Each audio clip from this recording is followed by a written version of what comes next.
What's going on, guys? My name is Noah Booker and welcome back to my channel. So after a long break from YouTube, I'm finally back to review a movie I was very excited to see, Venom, Let There Be Carnage. Guys, I have a lot I want to talk about in this video, so I'll be kind of doing a two-part video. The first part will be spoiler-free, of course, and the second part will be, I will talk major spoilers because there was a lot of things in this movie I really want to talk about and give my opinion on, so that's kind of how this video is going to go. It's something different, so I hope you guys will enjoy it. But if you're new here, please subscribe. We're almost to 50 subscribers. Please, I would love to hit that benchmark before the year's over with. But without further ado, guys, if you're new here, please maybe like, subscribe, and comment. And if you're returning, welcome back. Thank you for tuning in. But with all that out of the way, guys, let's jump into my review for Venom, Let There Be Carnage. So full disclaimer right up front, I did not love the first Venom movie. I thought it was okay. It had some interesting action. The best part was definitely the relationship between Eddie Brock and Venom, which I think that's pretty much the only thing I think they did any research on because a lot of the rest of the movie just fell apart completely. Pacing was god awful, but I think going into Let There Be Carnage, they fixed a lot of that, and I think the big round of applause that we need to give credit to in this movie is, of course, Andy Serkis and Tom Hardy. Tom Hardy has writing credits in this movie, of course. I think he even produced it in some capacity. He did an outstanding job. I think he really does understand the character of Venom to a T and really loves the character and wants to do right by the character and make the fans happy. And for Andy Serkis coming in as director this time around, as as an Andy Serkis fan who has been a fan of his work ever since he did stuff for motion capture only, I think he has really come a long way in becoming a director, and his work with CGI is just outstanding. And that's a huge improvement for this movie. Is I never felt like Venom or even Carnage or anything else we saw in this movie felt like a computer generated object. It definitely felt real and organic, and I do think a huge part of that is due to Andy Serkis's direction and the VFX team. So huge shout out to them as well, because without them, I don't think this movie would have worked as well as it did. So jumping into the part I think everybody's here, they want to know my opinion on is what did I think of Carnage? Woody Harrelson knocked it out of the park. That's a simple answer. I think he is Cletus Cassidy. I was very worried with the end credit scene of the first Venom, where Woody Harrelson had that god awful wig on. Thankfully, they got rid of that. The first scene you see him in this movie, he doesn't have that goofy ass haircut. They've kind of toned it down. But I was really worried for Cletus Cassidy being in a PG-13 movie how that would work. But I think they took it to the extremes that they could, of course, with the PG-13 rating, but still staying true to the character. And I think Woody Harrelson did an amazing job. I think he definitely deserves a lot of credit. I think he had a lot of fun with this role. He took it very seriously. And that's all I can really ask for when an actor takes on an iconic role like this. Like, this is our first time seeing Carnage. People had high expectations. People really wanted to see, the Venom has Carnage like the Batman has the Joker. That's what the level of character that he is. So kudos to Woody Harrelson again, because I think he really understood the character and really did an overall great job as Carnage. I also want to give a big shout out to supportive actors and actresses in this movie, mostly Naomi Harris's Screech, or Cletus Cassidy's girlfriend, and Michelle Williams as Annie, the returning character from Venom 1. I thought they both did a great job. It definitely elevated the movie to, I think, another level with their great performances.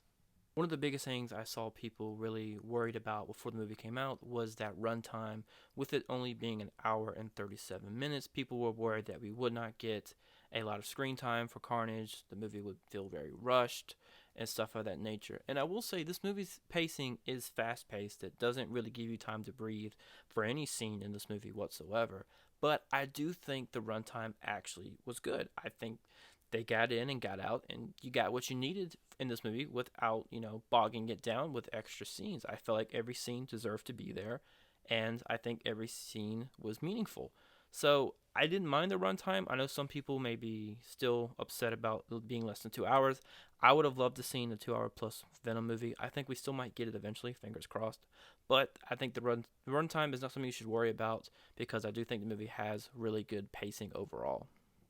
Alright guys, so this is actually going to be the part where I want to talk about full spoilers. So if you have not seen the movie, please pause the video, go out and see it, and come back And please watch the spoiler section because this movie, I think, really deserves to be seen without knowing much about the third act or some of the post-credit scenes, because I think this movie definitely knocks it out of the park with that ending, and I definitely want to talk about that post-credit scene. So if you guys still are here, let's go ahead and get into it because I definitely want to talk about the spoilers. So the first major spoiler I really want to talk about is not really maybe a big story beat, but how they handled Eddie and Venom's relationship, because I do think a major point to me why I really like this movie is the way they evolve their relationship. They are, to me, fighting like an old married couple, and they do eventually break apart or have a breakup and they go their separate ways. That to me was very reminiscent of Spider-Man 2, where he gets rid of the suit and he kind of just becomes Peter Parker again. But in this movie, Venom jumps around and even goes to, I guess, is like a rave. We see Venom at a rave and he gives like a monologue speech. I never thought I needed to see that in a Venom movie, but I'm glad it's here. And Eddie kind of does his own thing too, but it kind of makes the characters seem, it points out their strong suits and also points out their weaknesses to the point where later in the movie, Eddie gets locked up and he needs Venom's help, and Venom also needs Eddie because they are that perfect symbiotic match. They can live with each other, but they can't live without each other, which I think is very important. And I didn't think they would get that deep in this movie, but I'm glad they actually took it to that point. The second major spoiler I want to talk about is that third act, that final fight, that confrontation between Carnage and Venom. And another quick point I want to point out is I'm glad they actually went into the lore of Carnage symbiote, with Carnage being the son of Venom, or the first offspring that Venom has. And I'll get to the offspring thing again in a minute, but I'm glad they had that dynamic. Like, Carnage is the son, and he wants to take out the father because he wants to be the strongest. And I do think Carnage was stronger than Venom in the movie overall, but he did not have that symbiotic relationship with Cassidy as like Venom and Eddie did. So they were able to overcome Carnage in the end, of course, because I was really worried about how they would do that, because in the comics, Carnage is a powerhouse. He cannot be taken down by just Venom without Spider-Man, and with no Spider-Man in this movie yet, how would he do it? But I think they handled it very well, and I'm glad they had that major payoff with Eddie and Venom's relationship. Third major spoiler I want to talk about is the birth of Anti-Venom and Detective Mulligan's character. I was not sure where they were going with his character, but in the very beginning of the movie, we do see a flashback of Screech's relationship with Cletus while they're at, I guess, some type of asylum, and then she gets actually transferred to Ravencroft Hospital, which is a big place in the Marvel Universe, a very big place that Spider-Man has visited multiple times. So, during her transport, she attacks an officer, breaks his eardrum, but he shoots her in the face, and it kind of jumps to the present. We don't know what happened to the officer or what happened to her, and it turns out Detective Mulligan is actually the young man that shot her in the eye and lost his hearing. And later in the movie, that's what Shriek wants from Cletus. She wants to have that revenge, and she does get it. She does kill him, what we think, but in one of the last scenes of the movie, we do see him still alive, and his eyes turn white. I do think eventually he will become Anti-Venom, whether it may be in a Venom sequel or in an MCU project, because now, guys, let's talk about that post-credit scene. Never in a million years did I think we'd ever see an MCU Spider-Man go up against Venom, but those crazy son of a bitches actually made it happen. You crazy son of a bitch, you did. They finally introduced Venom into the MCU. That scene blew me away. I was kind of expecting it just due to the fact that everybody was going off about this post-credit scene, but if we fast forward a little bit in time, Venom and Eddie are kind of on the run. They're on some tropical vacation, it looks like, and Eddie and Venom are talking about, maybe some different universes, and then, Venom is going to show Eddie something, but then it kind of does the same scenario we saw in the Loki show and in the trailer for No Way Home, where I think Venom is being pulled into the MCU, and we then take a quick jump cut to see Jamerson on the TV talking about Spider-Man. We see a picture of Tom Holland's Peter Parker, and they're talking about the scene from the very end of Far From Home, and Venom says he looks tasty and then licks the screen. Guys, I cannot tell you how excited I am for the future of the MCU and the Venomverse, because I have talked about it with my friends and some people in the community. I want to see Tom Hardy's Venom go up against Tom Holland's Peter Parker, because I think they are the perfect representations of those characters, and I really think they can have a badass fight, and I think we are finally going to get it. So where do I think we'll see Venom first? I think the easiest answer is No Way Home. I think he will be in the movies, fingers crossed. I don't know anything, of course. I'm just totally winging it at this point. But I do think he is going to be in the movie. Will he be part of the Sinister Six? I don't know. I would like to think maybe Venom doesn't want to be a part of the Sinister Six because he is now a lethal protector. Great callback to the comics in the movie, by the way, guys.